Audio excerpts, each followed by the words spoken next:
O palco é todo seu, sinta-se à vontade. Muito boa noite. Muito obrigado pela oportunidade de estar aqui com vocês, família Universal. Eu estive aqui pela manhã, pelo almoço e agora a terceira do dia com vocês. É uma honra, sou muito grato e hoje eu estou à disposição de vocês. Eu vou falar um pouco sobre a minha vida, sobre algumas situações como atleta, como profissional, mas principalmente como ser humano. E vocês fiquem à vontade para me interromper. Eu estou aqui à disposição de vocês hoje. É só levantar a mão, eu paro e passo a palavra para vocês. Meu nome é Paulo Henrique Vieira Martins, eu sou triatleta, moro em Itapetininga, tenho 37 anos. Sou agente penitenciário no Centro de Detenção Provisória de Capela do Alto, aqui ao lado. Desde 2006 eu sou agente penitenciário. 2006 a 2014 eu trabalhei em Diadema. Depois eu vim para o interior, voltei para o interior. Trabalhei em Porto Feliz, Centro de Progressão Provisória de Porto Feliz. E agora eu estou aqui no CDP de Capela. Você dá um clique para mim, por favor, aí na... pegar, né? Esse aqui é... só para... aí, beleza, obrigado. E aproveitando o ensejo, estamos no Novembro Azul, na saúde do homem, que não é só o exame de próstata, e eu faço o link com o que eu vou falar, a questão da saúde mental e emocional. E os homens, a gente tem uma tendência menor do que as mulheres de irmos aos médicos, de fazer os exames rotineiros e simplesmente, quando já quase não tem mais solução, a gente procura um médico. E é necessário a gente ter um cuidado maior, melhorar nossos hábitos, a prática de atividade esportiva. Não precisa chegar, querer ir para uma Olimpíada, mas assim, diariamente fazer uma caminhada, praticar musculação, enfim, visando um equilíbrio melhor de corpo e mente. E eu vou usar isso na minha fala também. E eu sou triatleta desde 2015. A minha primeira competição foi em 2015. A minha aliança que eu uso, ela é referente à minha primeira prova. E de 2015 até hoje, aqui falando com vocês, já foram mais de 300 competições multiesportivas. Por que multiesportivas? São esportes com mais de uma modalidade. Por exemplo, o triatlon é nadar, pedalar e correr. O aquatlon, nadar e correr. O aquabike, nadar e pedalar. O duatlon, correr, pedalar e correr. Além das modalidades puras, que é a natação de piscina no mar, ciclismo, corridas de ciclismo, corrida de rua. E em 2018 eu fui 17º colocado no Campeonato Mundial de Sprint Duatlon, que é correr 5 km, pedalar 20, correr 2,5 na sequência. Isso, eu fui para a Dinamarca só com passagem e inscrição de prova, não tinha onde ficar, as coisas simplesmente aconteceram assim. Quando eu precisava de alguma ajuda, brotava um anjo da guarda, ou despencava. Foi muito interessante. E em 2019 foi o meu auge competitivo. Eu participei de 34 provas, ou seja, foram quase todos os finais de semana do ano competindo, e me classifiquei para 5 campeonatos mundiais. Eu consegui um patrocínio de passagem para ir para o Canadá, competir 2 provas, voar para a Holanda, competir mais 3 provas, e eu ia descer pedalando até a Grécia, um total de 3.000 quilômetros de bike. Porque além de triatleta, eu sou cicloaventureiro. Eu já pedalei mais de 150 mil quilômetros desde 2015. O motorzinho tá rodado, tá? E para retífica. E em 2018 eu competi na Dinamarca. E eu voltei para o Brasil por Paris, na França. Então eu pedalei 1.300 quilômetros, cruzando o norte da Alemanha, Holanda, Bélgica, até chegar em Paris e levantar a bandeira de Itapetininga embaixo do Arco do Triunfo. Esse é o trajeto que eu fiz. Eu desembarquei num aeroporto, pedalei 100 km até a cidade de prova, dormi num cemitério no caminho. A hora que eu estava entrando na cidade, não tinha onde ficar, parou um carro do meu lado, um alemão com a família, viu, você é brasileiro? Eu sou brasileiro. Veio competir mundial? Vim competir mundial. Você não quer ficar em casa? Tem uma barraca no quintal lá, você pode ficar lá. Tudo bem. O cara era diretor-geral do Mundial. Tô resumindo para vocês, o que eu mais tenho de é história para contar, hein? Deixar eu fico aqui 2 dias, né, Daniel? E o cara era diretor-geral do Mundial. Resumindo, eu fiquei na casa dele, virou um grande amigo. Daí ele me arrumou um trabalho dentro do Mundial. Eu não tinha dinheiro, eu tinha 300 euros, que equivale a 300 reais para ficar 25 dias e pedalar os 1.300 quilômetros. E eu comecei como voluntário simples, terminei como já almoçando com os diretores da prova, ensinando os dinamarqueses a falarem xé. Foi bem... E tenho registrado também. E depois eu fiz esse pedal. Atravessei o norte da Alemanha, Holanda, Bélgica, até chegar na França, no Arco do Triunfo. Esse é o meu amigo. Até o nome é meio parecido, Henrik. Aqui a família dele se despedindo de mim antes que da minha viagem no pedal em 2018.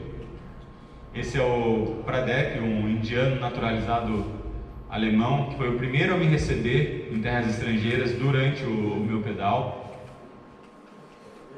Essa foto aqui, ela é bem antológica, porém eu nunca fui, não é que eu nunca fui atleta, eu aprendi a nadar cedo, mas logo depois eu tive meu primeiro contato com álcool, tabaco e drogas ilícitas. E quando eu falo de drogas ilícitas, eu estou falando de todos os tipos de droga, crack, cocaína.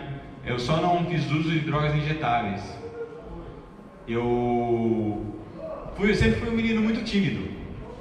Dificuldade de me relacionar, de chegar numa menina, de se enturmar. Eu era baixinho, cabelo cortado tiro de guerra pelo meu pai, meio cabeçudinho ainda, óculos fundo de garrafa. E na época as lentes não eram tão tecnológicas igual hoje, assim, eram grossas. Eu era estrábico, eu usava altos graus de estrabismo, 10, 12 graus. Eu era um serzinho característico, né? E meu primeiro contato com o álcool foi com 10, 11 anos de idade, da 4ª para a 5ª série. Meu pai nunca bebeu, nunca vi meu pai beber, apesar de ele ser alcoolista. Quando eu nasci ele parou de beber. E ele tinha na cristaleira lá em casa algumas garrafas de uísque guardadas para receber amigos e tal. E em determinado momento da minha vida eu tinha muito medo. Eu fui lá, experimentei um pouquinho. Depois experimentei mais um pouquinho. Ele percebeu e escondeu a chave. Eu fui lá, achei a chave. Eu peguei e comecei a pegar um pouquinho de cada garrafa para ele não perceber. Quando eu fui ver, eu já tinha tomado a cristaleira inteira, com 12 anos de idade.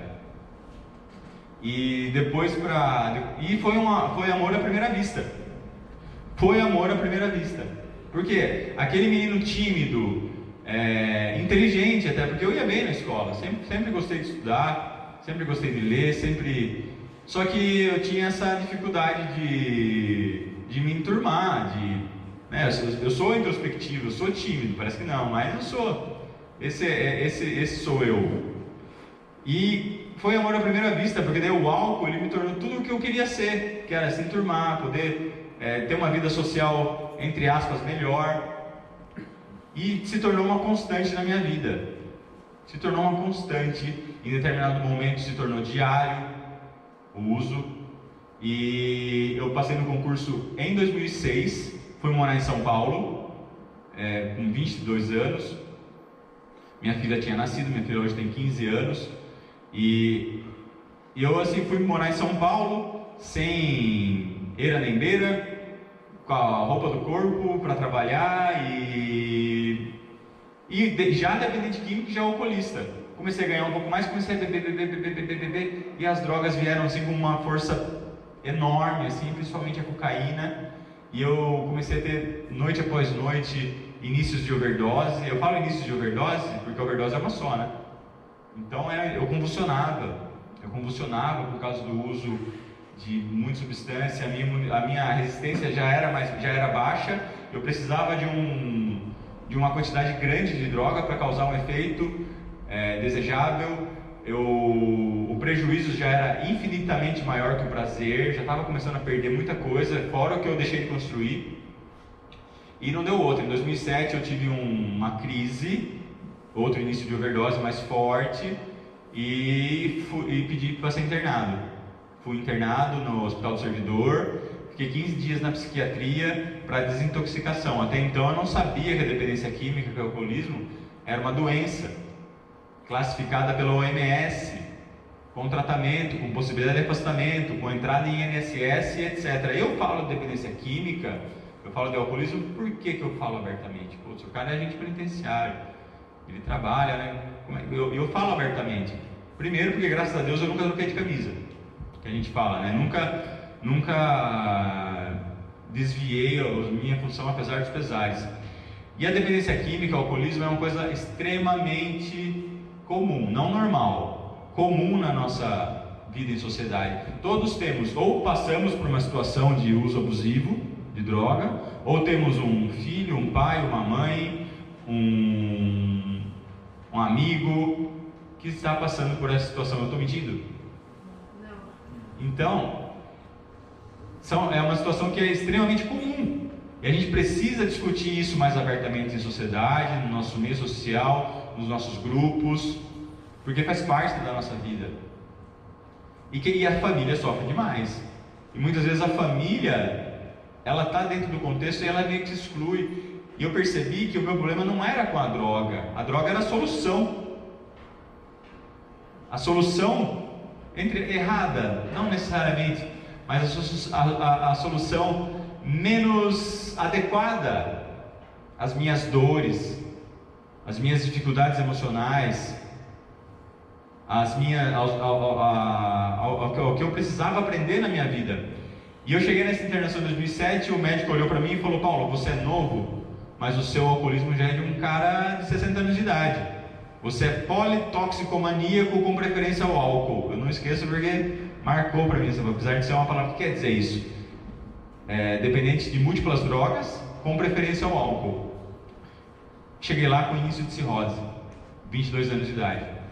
Depois eu recaía, voltava, tive alguns poucos momentos assim, não conhecia direito que o buraco era mais embaixo, que para parar de usar droga é só trancar num quarto, passa pizza debaixo da porta e tá tudo certo. Depois, a hora que você abre a porta e começa o jogo, como é viver em sociedade para um dependente químico, para uma família que tem um dependente químico em seu ventre.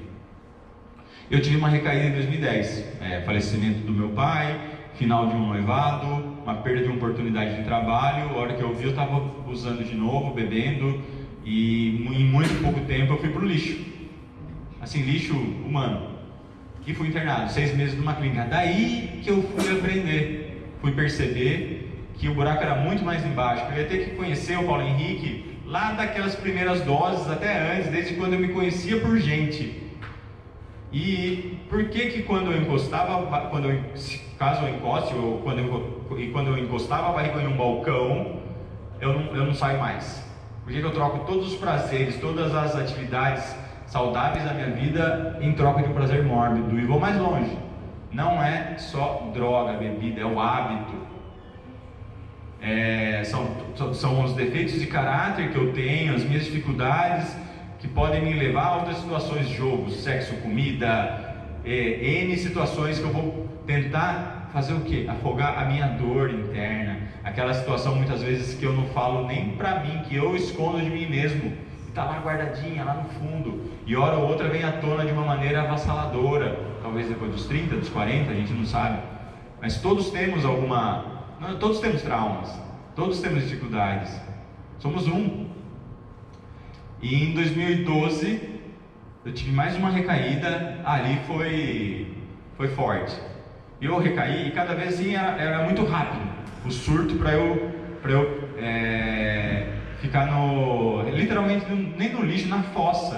O pessoal fala fundo do poço. O fundo de poço só tem uma direção para cima, mas o fundo de poço ainda tem água. Eu fiquei no fundo da fossa, no meio do esgoto mesmo, assim, mental, emocional. A minha mãe me ajudou a tentar não ser internado em 2012. Passamos, ela foi comigo, me ajudou, fui no psiquiatra e não durou uma semana.